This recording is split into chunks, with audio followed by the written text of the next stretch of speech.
Ya, orang yang terbiasa dalam keadaan lapang, dalam keadaan sehat, dalam keadaan mudah, dia beribadah ketika ada masa-masanya sulit, untuk dia tidak lagi bisa beribadah dengan ibadah tersebut yang biasa dikerjakan, maka di saat itu tetap akan diberikan ganjarannya oleh Allah Subhanahu wa taala, gak diputus. Oleh sebab itu, lagi masih muda, banyak baca wirid, banyak sholat sunnah. Masih muda, banyak ibadah. Kenapa? Nanti ada masanya mau bangun untuk mau wudhu saja udah gak kuat. Mau ruku saja pinggang udah sakit.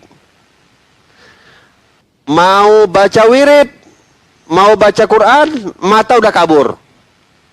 Nah, dengan keadaan uzur-uzur semisal ini, dilihat ketika dia memang biasa melakukan ibadah tersebut dalam keadaan dia sehat. Ada masa-masanya dia uzur, maka tetap ketika uzur tersebut pahalanya tetap mengalir, diberikan oleh Allah Subhanahu wa taala. Dan kata Nabi SAW di dalam hadis sahih yang diriwayatkan oleh Imam Al-Bukhari, yang diriwayatkan oleh Imam Abu Musa Al-Asy'ari, Rasulullah mengatakan, "Idza maridal 'abd aw safara, kutiba lahu minal amal ma kana ya'maluhu sahihan muqiman." Kalau seseorang itu dalam keadaan sakit, atau dia dalam keadaan musafir.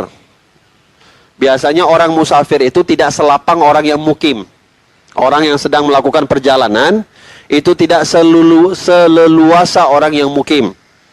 Kita kan orang mukim yang tinggal di sini, ya itu enakan saja, mau apaan, kebiasaan kita bebas. Tapi orang yang safar itu yang lagi dalam perjalanan, mungkin ada kendala ini, sedang lagi di perjalanan, misalnya lagi naik bus, yang biasanya dia mau misalnya sholat di masjid, tapi karena lagi di perjalanan susah, busnya nggak berhenti, akhirnya dia jalan terus. Walhasil ada kendala-kendala. Kata Nabi SAW, kalau seseorang sakit atau dia dalam keadaan musafir dan dia ketinggalan daripada amal yang biasa dia kerjakan, maka orang tersebut akan mendapatkan pahala daripada amalan yang senantiasa dia kerjakan ketika dia sehat dan ketika dia tidak dalam keadaan musafir. Ya, disinilah penting. Dan subhanallah, ini merupakan rahmat daripada Allah. Dianggap seseorang itu terbiasa melakukan sesuatu walaupun dia cuma sekali mengerjakan. Walaupun baru sekali mengerjakan, itu dianggap dia sebagai, contohnya gini, dianggap dia itu meninggal, uzur dia meninggalkan sholat berjamaah, ya.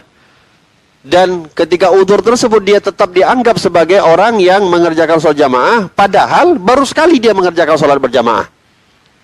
Cuma sekali dalam seumur hidupnya mengerjakan sholat berjamaah, tapi sudah dianggap ini orang ahli jamaah. Yang kalau dia ada uzur gak bisa sholat berjamaah, tetap dapat pahalanya. Atau misalnya gini, ada orang dulunya gak pernah baca Quran, tiba-tiba taubat, hijrah, dia baca Quran, besoknya buta matanya, entah kecelakaan atau jatuh.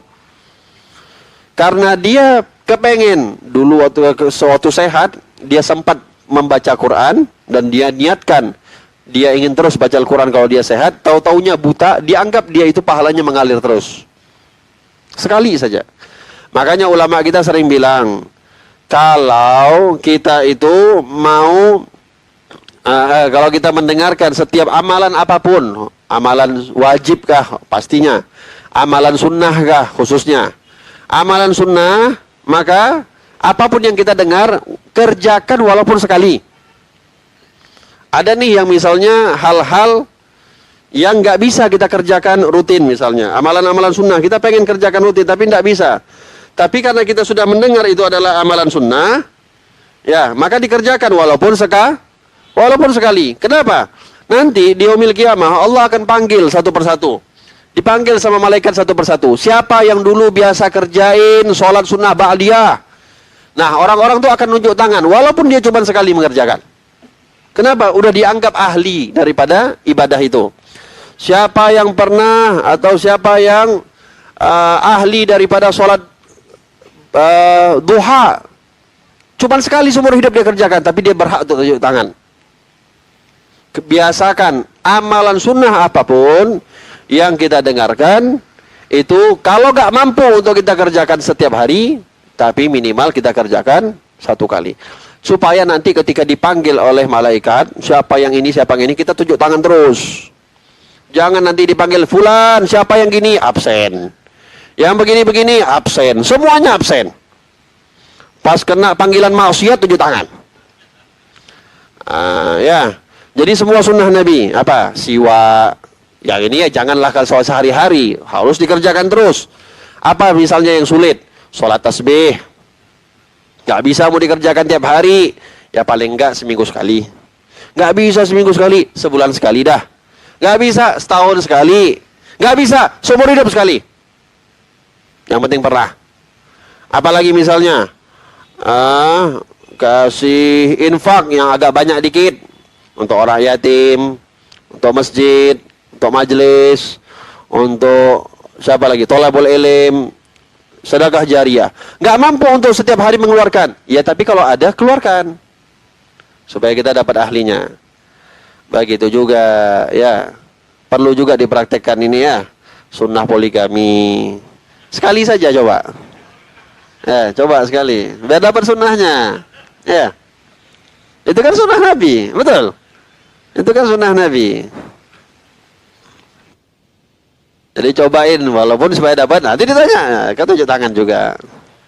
Liman arada, yang mau-mau aja. La ilaha illallah. Tamam.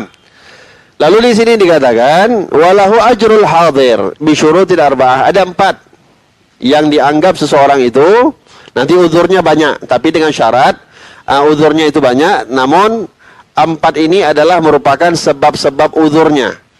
Yang dianggap orang tersebut itu walaupun dia tinggalkan dia tetap dapat pahalanya. Apa yang pertama? Ayakunal uzur syar'iyan. Uzurnya itu harus uzur yang syar'i, uzur yang dibenarkan oleh syariat. Jadi kalau uzur yang enggak dibenarkan oleh syariat enggak boleh. Jumat enggak boleh ditinggalkan kalau tidak ada uzur syar'i. Salat jamaah makruh kalau ditinggalkan kalau tidak ada uzur syar'i. Lalu yang kedua, ayyakuna mimman ya'tadul hudur. Orang yang dianggap boleh atau dianggap berterusan pahalanya itu kalau dia ketinggalan 1 kali misalnya daripada uzur karena uzur, yaitu adalah orang yang memang dia rutin mengerjakan ibadah tersebut. Ya.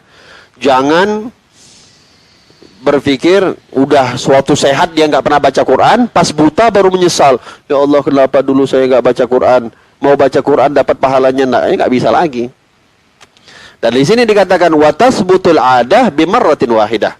Dan dianggap seseorang itu sudah terbiasa mengerjakan satu ibadah walaupun dia baru sekali mengerjakan. Ya, ini dalam kitab disebut. Lalu yang ketiga, wa alla yata'atas sabab. Orang tersebut tidak menjadikan sebab syar'i itu disengajakan. Memang itu ada uzur syar'inya, bukan dibuat-buat uzur syar'inya. Lalu yang keempat, wa alla yata'atta lahu iqamatu jama'atin fi baitih. Kalau dia misalnya meninggalkan sholat berjamaah. Nah, kemungkinan kalau dia udah ketinggalan di masjid, di rumah pun dia nggak bisa sholat berjamaah juga.